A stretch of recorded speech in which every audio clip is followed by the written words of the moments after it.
All right, guys, welcome to another episode of the Comic Book Workshop. Today, I'm going to be showing you some work from Mike Zeck. We're just going to be looking at a couple of different things it is that I've noticed about some of the samples I was able to find of his. In this short little episode, we're going to mainly focus on transitions and how comic artists use different methods to transition from one scene into a next one, how they establish a new scene, or how it is that they end a scene. So I found a couple examples of that, and then as a bonus, we'll also just kind of look at some of the splash art stuff that I found as well, and just talk about his line work. So what it is that we're looking at right here is we're looking at a shot from his Mike Zeck's run on Punisher. And for one thing, I really love the pen work that this guy does. I mean, his ink work is impeccable, in my opinion, and it feels very loose and just it very much has like a gesture to it. And that's something that if you want to make comic books, you want to be able to master, is you want to be able to master the ability to do a gesture, right? Because that's what makes it feel like it's something that's moving, right? So, what we're looking at is the end of one scene and the beginning of a new scene. So, over here on the left, we have a splash image, which a lot of the times, if you go through and you look at, especially a lot of the old Marvel comics, a lot of things, a scene can build up to a splash image. And the splash image is basically just another term for a full illustration like the one that we see here on the left. So what it is that Mike has done is he's ended a scene, and it looks like the Punisher has gotten some sort of orders, right? And so we have this splash image of him. He's putting on his glove. He's getting ready to go into another scene, right? And it's important that it shows him doing something. He's preparing to do something by putting his gloves on, by putting his suit on, because that's suggesting that there is an intention to do something beyond this scene itself. So he ends the scene on this splash page, and then he opens it with another one. I mean, not with another one, with a different pattern, right? So we know that he's established a new scene because we have this shot right here of a city street. And we also get this sense that time has passed since this has taken place. And I think the reason why that is even though this is obviously in somebody's office, um, it still feels like there's a difference or there's a time that has passed between this panel and this panel that is significant, right? Because of the dark background here. So we have this shot of a outside of a restaurant, and we see the streets, and then we've got some text boxes here that are setting up this scene, and then we get an intro to the scene, and we get an introduction to the characters themselves as they're meeting up, and then we see them squared away from one another, and then the figure on the left hands the figure on the right a gun. Now, there's a couple of different things it is to notice about this. For one thing, he's very economical with the way it is that he does his lines. You know, he does not waste any time or any space back here in the background with adding details like the texture on the wall or anything like that. Instead, he leaves this big white space right here open in order to really let the focal point shine, which is obviously Frank Castle, the Punisher, right? And the expressions on these characters' faces. Notice that the gestures of the body are all above. They're all above the background um, uh, objects, right? And so there's a lot of detail in the background back here, but up here there's basically none. It's just we have this shot of his face, of the three figures' faces, and notice that they form a kind of a triangle as well, right? Like you could say this is background, and then this figure is midground, and then Frank is foreground. And this kind of triangular structure makes it feel very strong, but it also mirrors the stance that Frank himself is taking, because his stance is very triangular, right? Which suggests strength. That's what the triangle shape, triangle composition, it suggests strength, it suggests stability. So now we go and we look at these panels right here, and there's a couple of things that pop out to me immediately. Again, we have that same use of being very economical about where he puts his detail and how he suggests things. In these two shots, there's more detail than in this third shot. And why is that? Well, for one thing, he's setting the setting in this first shot here of the environment. We see a car driving off as if this figure that was right here just got out of this vehicle, possibly. And we have another figure here. So there's some storytelling that's involving multiple figures. And I think this is very important as well, that we see a couple of different things that he's doing with the composition. For one thing, if we look at our character here, who's about to get the gun, we can see that he's basically walled off on both sides, this side and this side, and behind him as well. He has these three different looming figures that are background, midground, and foreground, right? So another element of threes taking place, figures taking place in three different areas of the scene: the foreground, the background, the midground. And then obviously here, which you could arguably say is kind of a midground shot, we have this other figure, the figure that he's coming to talk to, right? And then we have this shot here, which is basically just a gesture shot of the two of them talking. And then we have this figure pass the gun across the table, right? And one of the other details it is that I like is that we have this figure's cross that he has around his neck is hovering above his gun. So it really emphasizes, and as well as the detail around his head. We have this kind of um, this white light around his head, right? Which is almost kind of like an exclamation point in a way. It's really drawing attention to the fact that he has a decision to make here.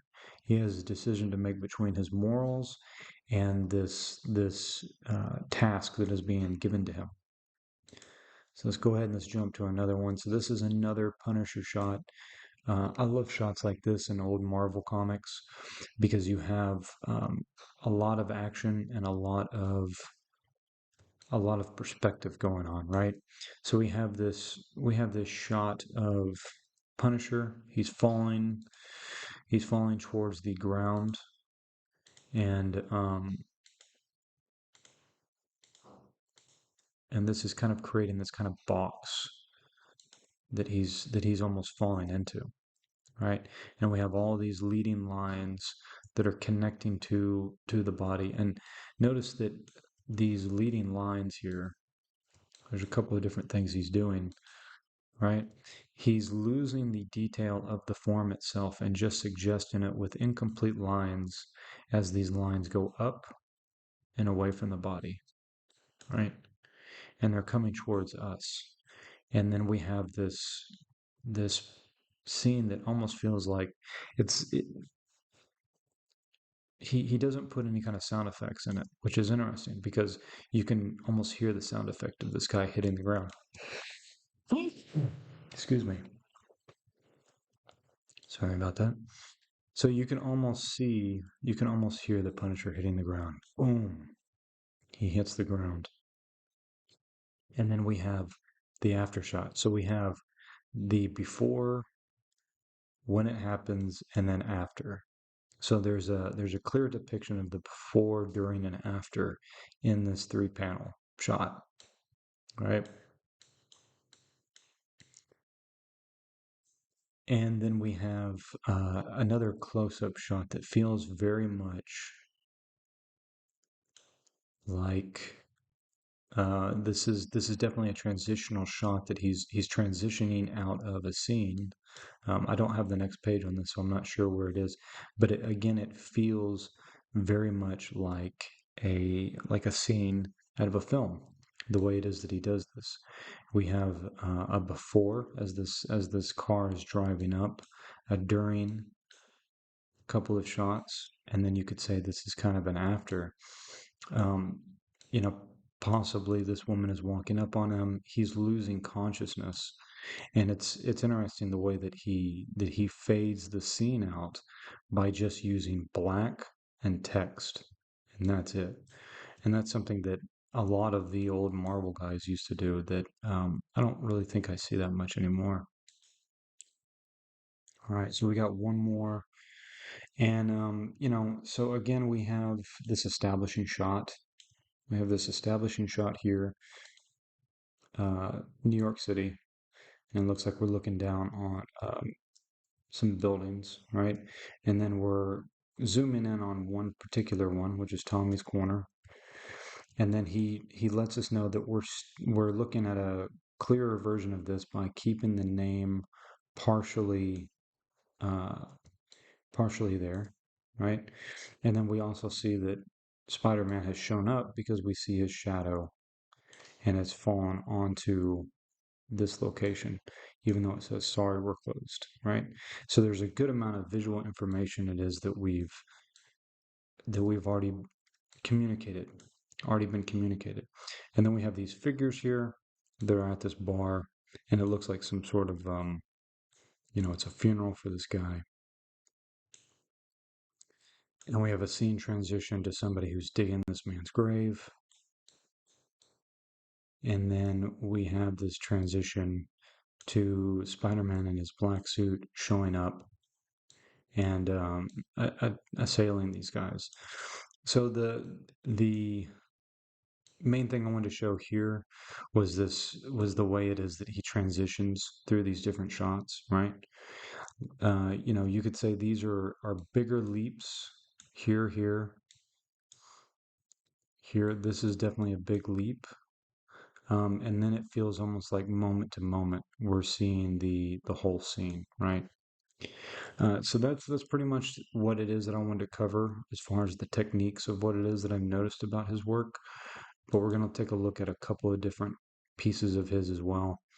Um, yeah, another great Punisher piece it is that Mike did. He did a bunch of stuff for Marvel, and yeah, I really dig the ink work and the amount of uh, detail that this guy puts into it, right? Like you have a whole bunch of different compositional things going on here. The background perspective of the walls and the floor and whatnot, it mirrors the perspective and the diagonal lines of the shots being fired. I also like the way that he illustrates these shots being fired as basically like these same sort of shapes that he was using to show the momentum of Punisher falling through a window, right? It's these kind of these squiggly line like things going on here. We also have the door frame right here, which is um, which is basically providing a frame for for Punisher to break out of, right? So he's basically breaking out of this frame. Um, and we see the same sort of diagonal shots with the way it is that the characters are posed and whatnot. All of the poses and the gestures are very diagonal, even the gun here, right? So even if you were to look at it from the perspective of just connecting these figures, you would have something like this, right? So it's this kind of going around almost in a circle around these different figures, going from one figure to the next. And all of the gestures, the hand gestures, the arm gestures of all these figures are all pointing in one direction, which is back towards the focal point, which is Punisher. Um, this is something it is that I also notice about his work is that he puts a ton of stuff in his panels. Um, I mean, like you can see all these figures here in these panels and a lot of text, a lot of text, which is something it is that I'm trying to work up to put these amount of people in one in one scene or one page or whatever. This is another scene of the Punisher, and we'll go ahead and we'll end it at this one. But it looks like the Punisher is basically he is in prison and he suspects that he's going to be poisoned because he was in prison before. And again, we have this kind of establishing shot of where he is, and we can see the different people in the place in the cafeteria. We see the guard over here, right? And then we have this interaction between the Punisher and this guy. And it looks like the Punisher tries to get rid of his poisoned food by knocking it over, having this guy bump into him. And then he ends up taking the other guy's food. And I really enjoy these kinds of shots where it breaks the panel. I think this is a really interesting way to do it. It's almost kind of got a graphic design kind of appeal to it because you have this figure here who's broken this panel, and he's sweeping up the food, and then we have these figures looking over here, and then we have these figures looking here, right? And so it really helps suggest the story, and the same thing goes here, right? Like he's economical with the way it is that he stages the different scenes themselves, and he uses different visual motifs in order to tell the story. So, as an example of that, we see Punisher sitting here and he's eating, and he's looking to his side at this figure that had cooked him the meal previously, right? And so we see the same thing. We see another follow-up transition shot here as they get called out to the rec yard, and now the guy who had served him the food is freaking out because he thinks that the Punisher might be after him. So it says at the end, you spot your shadow or something, Martin. You're shaking like the Punisher himself is on your tail. Um, so anyway, we're gonna go ahead and close it at that. The artist's name is Mike Zecks. I'm going to include some links in the description box if you'd like to see some more of his work. Thank you for watching, and I'll have another episode this next week. If there's a comic artist or there's a specific topic in comics that you want me to cover, then please drop a comment in the comment box and I'll make sure to add it to my list. All right, guys, take care, and thank you so much for watching.